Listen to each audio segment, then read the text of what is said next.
السلام عليكم ورحمة الله وبركاته. أهلا باين الله يهي ولا لها أينو جعلناهي هودة أينو كوضا الصعنو موضوعنا ما أنت أما قضب كان إشاري دونو dadka qaarkood waxa laga yaabaa xasaasiyad inay ka qaadaan marka kuwaasi raalahiga ahaadeen qodobkani waxa weeye maxay haweenaydu sameeysaa mar allaala markay nin u baahan tahay ama ninkeeda markay ka doonayso hawlaha gogosha maxay tilmaantaa maxay sameeysaa maxayse ishaara ama calaamad ama tusaale ay bixisaa iyadoo isku dayaysa ninkeeda inay fahansiiso inay hayso baahi xagga gogosha ujeedkan ka leenaana waxa weeye si aan u fahansiino ragga oo dabcan waana ka mid nahay habdhaqanka wanaagsan ee haweenkooda su'aalahana walaalha qaar ka mid ah horay waa noo soo weydiiyeen aad baynu ugu mahadsan yihiin khayr ayaana u malaynaynaa ujeedkooda inuu ahaa waxayna taa tusaysaa hadday wax tusayso inay doonayaan noloshaan inay wacyi wanaagsan iyo garaad wanaagsan inay ka yeeshaan waxa weeye su'aashu haweenaydu ma u baahan tahay hawlaha jinsiga sida ninka ugu baahan yahay ragga iyo dumarkase keebaa ku baahinimo badan mase jirtaa calaamado tusaya inay haweenaydu arrimaha jinsiga iyo gogosha u baahan tahay sideese ninku ku garan karaa in arrimahaas ay u baahan tahay xaaskiisa dadkeenna maantay bulshadeennan Soomaaliyeed ninka ku dhex nool waxaa laga yaabaa inuusan fahmin ama uusan isdareensiin ama uusan awoodinba inuu fiiriyo ama uu garto xaaskiisa waxay u baahan tahay ee dhinaca jinsiga ah in badan oo raggeena ka mid ah naftooda kaliya ka fakaraan laakiin dhinaca kale kama fakaraan baahidiisa kaliya ayuu ka fakaraa oo sheegtaa laakiin qoftiisa baahideeda kama fakaro in badan oo raggeena ka mid ah qaabkaas ayay u noolyihiin laakiin waxa ogaataan in badan oo ka mid ah waqtiyada xaaskaada inay u baahan tahay dhinaca gogosha laakiin inay mararka qaarkood taasi ka xishooto inay sheegato ayaa dhici karta oo ninkeeda u sheegato baahida haysa marka calaamado kale ayay bixinaysaa ficilo kale ayay samaynaysaa ayadoon ku hadlin waayo way ka khajilaysaa arrintaas inay ku hadasho waxaa la doonayaa marka ninku inuu dhug u lahaado iyo fahan wanaagsan waayo taasi waxay ka qayb noqonaysaa farxadda qoyskaada iyo inaad ku wada noolaataan adiga iyo qoftaada farxad iyo isfahan xeel dheer marka waxaa la doonayaa ninka inuu ilaaliyo muhiimadda xaaskiisa inuu u fiirsadaa la rabaa siday dharka u xiranayso siday u soconayso guriga marka la joogo qodobadan waa kuwa kaa saacidaya arrintaasi inaad fahantid oo aad la socotid baahida xaaskaada ay u qabto gogosha ama ay kaa doonayso waayo ujeedooyinkii laysku guursaday qayb ka mida wey ilaahay guur buu xalaal yeelay si danaha si xalaala loogu guto nin yahow waxaad dareentaa xaaskaadu markay xidhato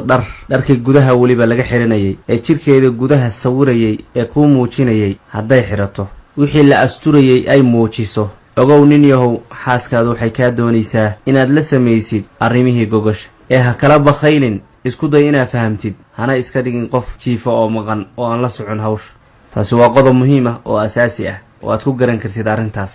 waxaad kaloo ku garan kartaa haweenaydaadu inay fadhiisato hortaada iyadoo labadeeda lugood kala fogeynaysa gaar ahaan lugaha hoose nin yow markaas waxaad ogaataa inay ku leedahay ninkaygiiyow kaalay waxaan u baahanahay hawlihii jinsiga ee ilaahay noo xalaal yeelay ee aan isku guursanay sababta taas aan u leeyahay waa maxay sababta waxa weeye sida badan dumarku markay fariisanayaan lugahooda way isku dhaweeyaan oo isku dhajiyaan xitaa kuwa surweelada qaba ee aan muslimiinta ahayn u fiirso markay fadhiyaan inta badan iyo qaalibka lugahay isku dhajiyaan oo isdul saaraan dhaqanka dumarka waa sidaas laakiin sidaa hadday khilaafto ay ka duwan tahay xaaskaada markay ku hor fadhido oo lugaha aysa isku dhajin ogow waxay ku leedahay ku baraarug oo dhug yeelo nin yahow xaaskaadu hadday istaagto muraayadda horteeda oo ay gudo gasho inay ku ciyaarto timaheeda hadallana kugu soo tuurtuurto hadalladaasoo dareenka kicinaya ogow nin yahow ujeedkeedu waxa weeye inay ku soo jiidato si dabacsan kadibna intaad fahamtid gadaal hab ka sii oo laabtaada ku dhaji iskuna day inaad fahamtay farriinteeda qodobka kalena waxa weeye xaaskaadu hadday kusoo dhinac fadhiisato isku kaana dhajiso kadibna jidhkaada inay ku ciyaarto ay guda gasho waliba qaab romantis ah oo jilicsan waxaad fahamtaa ujeedkay kaa leedahay dushaadana waxaa ah inaad u diyaargarowdid habeen qurux badan inaad gogosha xaaskaada kula qaadatid iyo guud ahaan guriga dhexdiisa waayo mashquulka la yeelanayo waa tiro badan yahay adduunyadan gaar ahaan mashquulka ragga ka imaanaya adiga xaaskaada haddaad ka qayb gashaan xaflad aroos gaar ahaan hadduu yahay qofka aroosiga qaraabadiina qof ka mid ah ogow xaaskaada waxay u baahnaanaysaa inaad la samaysid arrimihii jinsiga markaad ka soo noqotaan xafladda arooska si iyaduna habeenkaas ama waqtigaas ama saacaddaas ay u noqoto mid aroos ah xaaskaadu hadday iscarfiso guriga markaa wada joogtaan hameenkii aad soo wada hoyateen ayna xirato waxyaalihii laisku qurxin jiray ee dahab iyo wixii la midka ah kuwa weli ugu qurux badan ay isqurxiso qurux wanaagsan ogow nin yahow waxay ku leedahay ninkaygiyo waa isku kaa diyaariyey ee kaalay ogow haddii arrintaas kushubaheeda ama afkeeda ogama hadlayso laakiin fariin ay kuu soo dirayso weeye arrintaas ee garabkeeda ha ka bixin hana hoojin faham ujeedkay leedahay waxaa kaloo ka mid ah haweenaydu hadday kula kaftanto raganimadaada weliba iyo jirkaada ogow markaasna waa hordhac haweenayda ka imaanaya iyo afeef hore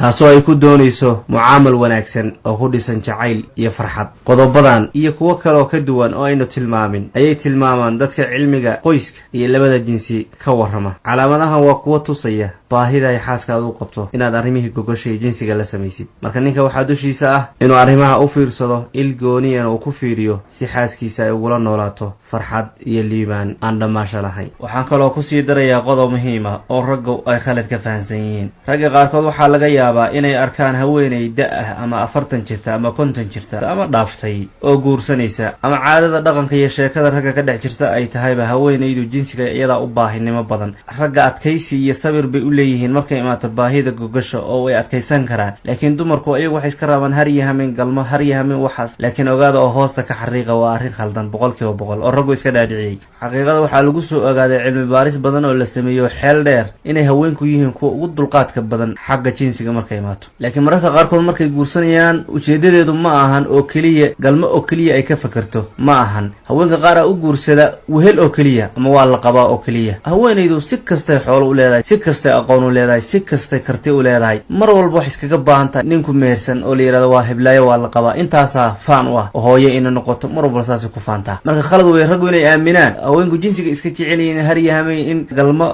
loo sameeyay rabaan sheekada noocaasa waa sheeko raqiis oo aan waxba ka jirin xaqiiqadu waxa weeye waxaa ku hunguri dheereeya halkaas waa ragga wey arrintaasna in lagu baraarugo waa muhiim ugu dambayntiina dadka qaarkood